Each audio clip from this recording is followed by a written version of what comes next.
Hello नमस्कार दोस्तों, मैं वीके आपका टीएमएस क्लासेस में स्वागत करता हूं। आज के इस वीडियो में रीजनिंग के कुछ इम्पॉर्टेंट क्वेश्चन सॉल्व करेंगे। जैसा कि पहला क्वेश्चन आपकी स्क्रीन पर, निम्नलिखित में से कौन वेन डायग्राम गाजर भोजन सब्जी वर्गों के बीच सही सही संबंध दर्शाता है। निम्नलिखित में से कौन सा वेन डायग्राम गाजर भोजन सब्जी वर्गों के बीच सही संबंध को दर्शाता है। तो इसका सही उत्तर क्या हो जाएगा। तो सबसे पहले हम देखेंगे क्या है गाजर, फिर भोजन, भोजन के बाद सब्जी। तो सबसे पहले आप एक वेन डायग्राम बनाइए, जैसा कि मैंने क्या बनाया, ये सब्जी के ये हो गया आपका भोजन। भोजन के अंतर्गत क्या आता है, सब्जी आता है। भोजन के अंतर्गत क्या आता है, सब्जी आता है। सब्जी के अंतर्गत क्या आता है, गाजर। गाजर किस में आएगा, सब्जी में। तो आपका ऐसा वेन डायग्राम बनेगा। सबसे पहले भोजन, फिर भोजन में सब्जी आता है, सब्जी में क्या आता है, गाजर। तो इसका सही उत्तर क्या हो जाएगा, ए ऑप्शन। कौन सा, ए ऑप्शन सही होगा। अगला प्रश्न, नीचे दिए गए पासे के चार प्रारूप को दर्शाया गया है। नीचे दिए गए पासे के चार प्रारूप को दर्शाया गया है। इस पासे में नीचे दिए गए पासे के चार प्रारूप को दर्शाया गया है। इस पासे में अंक 2 के विपरीत फलक पर कौन सा अंक होगा। अंक 2 के विपरीत फलक पर कौन सा अंक होगा। तो आइए दोस्तों इस क्वेश्चन को सॉल्व करते हैं। जैसा कि पहला पासे में 2 3 4, दूसरे में 1 3 2, तीसरे में 3 5 4 और 6 2 4 दिखाई दे रहा है। तो हम सबसे पहले इसमें चुनेंगे कौन सा कॉमन पासा, कौन सा है। 2 इसमें भी है, 2 इसमें भी है और 2 इसमें भी है। इसमें 2 नहीं है। तो अब हम देखेंगे इस 2 में विपरीत पासे पर क्या है, 3 और 4 है। क्या है, 3 और 4 है। तो और किसी में है 3 और 4, ये तीसरे वाले में 3 और 4 है।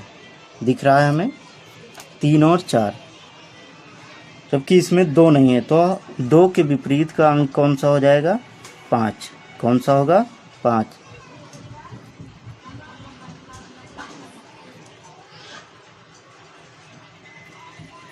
अगला प्रश्न,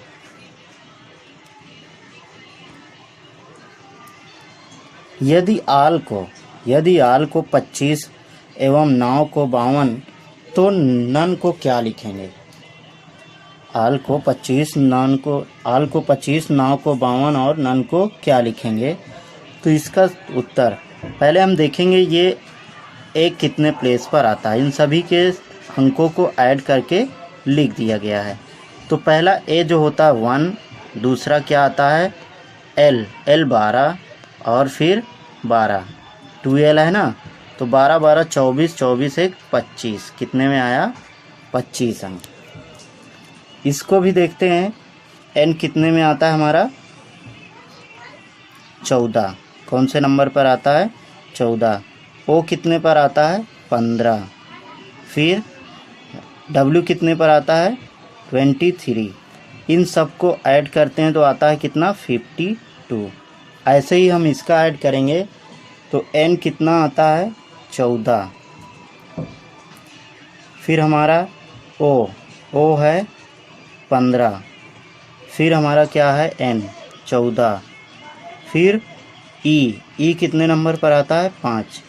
सब को ऐड करेंगे, 14 14 28, 5 पर 20, मतलब 48। कितना आ रहा है, 48।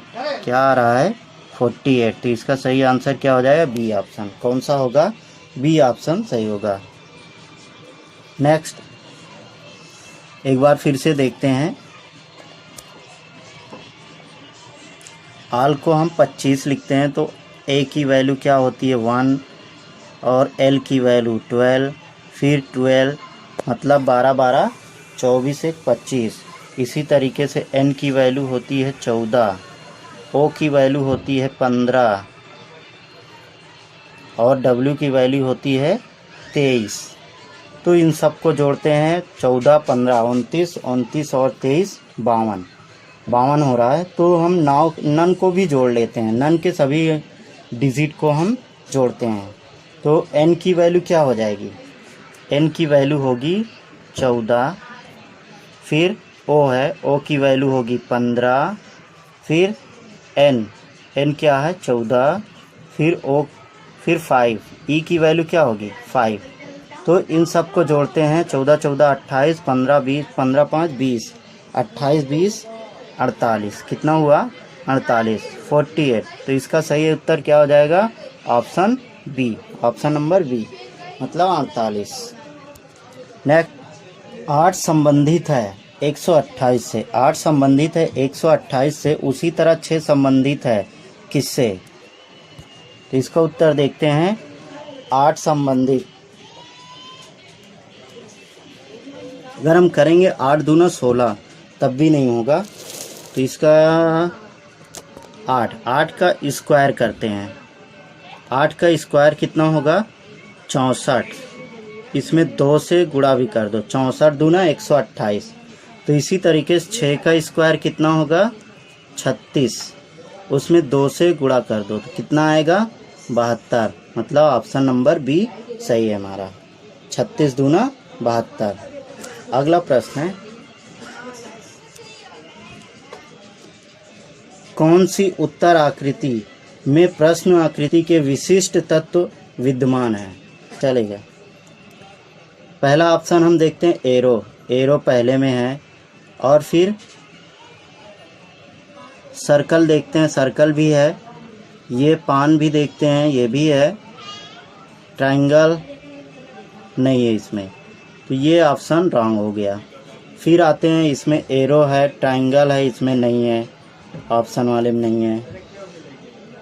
अभी इसमें आओ, एरो देखो, एरो है, मिला एरो।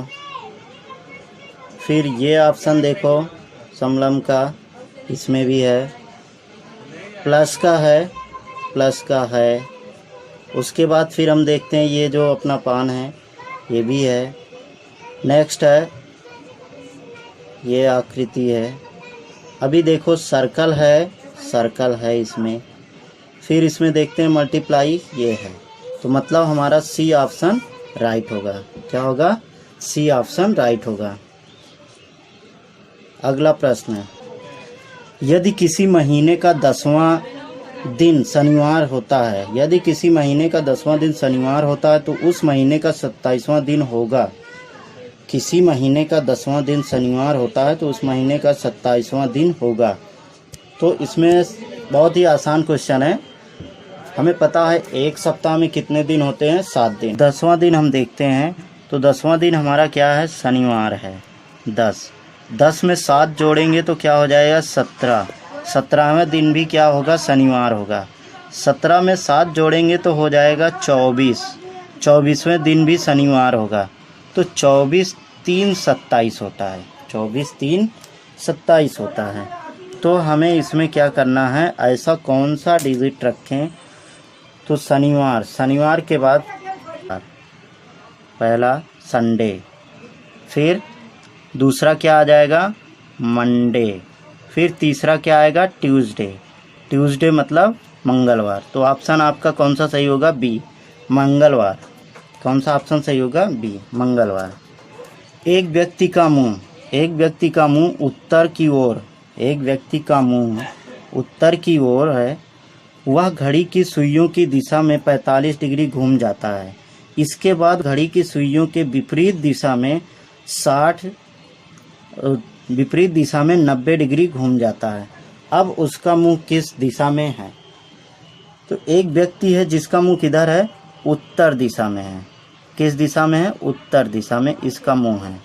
फिर उसने क्या किया, वह घड़ी के विपरीत, घड़ी के सुइयों की दिशा में, घड़ी की सुइयों की दिशा मतलब सुई ऐसे चलती है, तो इस दिशा में उसने कितनी बार, कितने डिग्री तक घूमा, 45। मतलब यहाँ तक आएगा तो 90 होता है, इसका आधा कितना हो जाएगा, 45 डिग्री।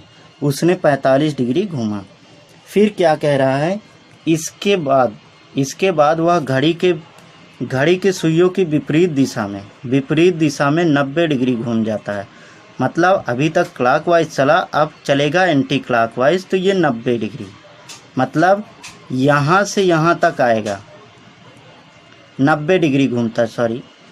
तो ये यहाँ से यहाँ चला, कितना हो जाएगा, ये यहाँ पर आएगा तो उसका 45 डिग्री। फिर यहाँ से यहाँ आएगा तो 90 डिग्री, 45 45 90, मतलब उसका मुंह किस दिशा में हो गया, उत्तर, ऊपर उत्तर है, नीचे पश्चिम, तो उत्तर पश्चिम दिशा में हो गया। उसका मुंह किधर हुआ, उत्तर पश्चिम दिशा में। एक बार फिर से समझेंगे। क्या कह रहा है, एक व्यक्ति का मुंह उत्तर दिशा में, व्यक्ति जो है, एक व्यक्ति का मुंह जो है उत्तर दिशा में है, अभी उत्तर दिशा में है। फिर वो क्लॉकवाइज घूमता है, क्लॉकवाइज घूमेगा, अगर यहाँ तक घूमेगा तो 90 डिग्री घूमेगा, ठीक है। तो वो कितना डिग्री घूमता है, 45 डिग्री क्लॉकवाइज।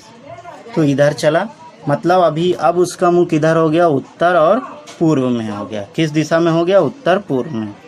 फिर कह रहा है इसके बाद वह घड़ी की विपरीत दिशा में, मतलब विपरीत दिशा एंटी क्लॉकवाइज, अभी तक ऐसे जा रहा था, अब इधर को जाएगा, तो इसका यहाँ तक आएगा तो 45 डिग्री घूमेगा। फिर 45 डिग्री और घूमेगा तो यहाँ पर आएगा, मतलब ये 90 डिग्री, 45 45 90। तो उसका मुंह किधर हो गया, उत्तर पश्चिम। किस दिशा में हुआ, उत्तर पश्चिम। एक 4 सेंटीमीटर के ठोस घन के यदि 3 सेंटीमीटर के छोटे छोटे घन बनाए जाए तो कुल कितने घन बनेंगे। तो पहला तो भुजा कितनी है, घन का भुजा कितनी दी है, 18 सेंटीमीटर है, 18 दिया है। तो इसका घन का आयतन क्या होता है, a क्यूब होता है। क्या होता है, a क्यूब। तो मतलब 18 गुणे 18 गुणे 18 a क्यूब हो गया। फिर उसके बाद नीचे क्या हो जाएगा, इसके कितने छोटे छोटे टुकड़े करने हैं, 3 सेंटीमीटर के छोटे छोटे टुकड़े बनाने हैं। तो 3, मतलब अभी भुजा कितनी हो गई, 3। पहले 18 सेंटीमीटर थी, उसको काट कर छोटे छोटे घन बनाए गए तो 3। तो उसका घन का क्यूब क्या होगा, 3 गुणे 3 गुणे 3, 3 का नाम 3, 3 छंग 18, 3 का नाम 3, 3 छंग 18, 3 का नाम 3, 3 छंग 18। तो अभी हो गया 18, ये कटा तो इसको मल्टीप्लाई कर दो, 6 छंग 36, 36 छक्का 216, क्या होगा, 216, 36 छक्का 216। बहुत ही आसान है। बड़े सेंटीमीटर जो पहला घन था उसके घन के आयतन को छोटे वाले घन के आयतन से भाग कर दो, आंसर आ जाएगा। अगर 4/9, 9/20, फिर क्वेश्चन मार्क 39/86। तो इसका कैसे सॉल्व करेंगे, आइए देखते हैं। जैसा पहला क्या है, 4 किसका स्क्वायर है, 2 का। दूसरा क्या है, 9 किसका स्क्वायर है, 3 का। और फिर 39 किसी का स्क्वायर नहीं है। नीचे देखते हैं, 9 जो है 3 का स्क्वायर है, बराबर है। 20 किसी का स्क्वायर नहीं है। फिर क्वेश्चन मार्क है, भी 86 भी किसी का स्क्वायर नहीं है। तो अब हम इसका सॉल्व करने का तरीका देखते हैं।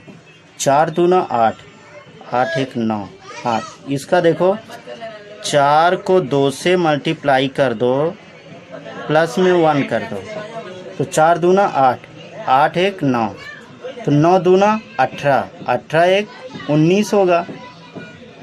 क्या होगा, 19। ये ऑप्शन क्वेश्चन मार्क पे ऊपर तो आ गया 19, नीचे क्या हो जाएगा। फिर उसके बाद 19 दूना 38, 38 1 39, ये बराबर हो रहा है। अब हम नीचे देखते हैं, नीचे देखेंगे तो 9 दूना 9 गुणे 2, प्लस में 2 करते हैं, 9 दूना 18, 18 2 20, तो 20 दूना 40, 40 2 42, 40 2 42, तो फिर 42 दूना 84, 84 दो 86, मतलब बराबर आ रहा है। इसका मतलब हमारा ऑप्शन बी ऑप्शन सही होगा, 19/42 आएगा। क्या आएगा? 19/42।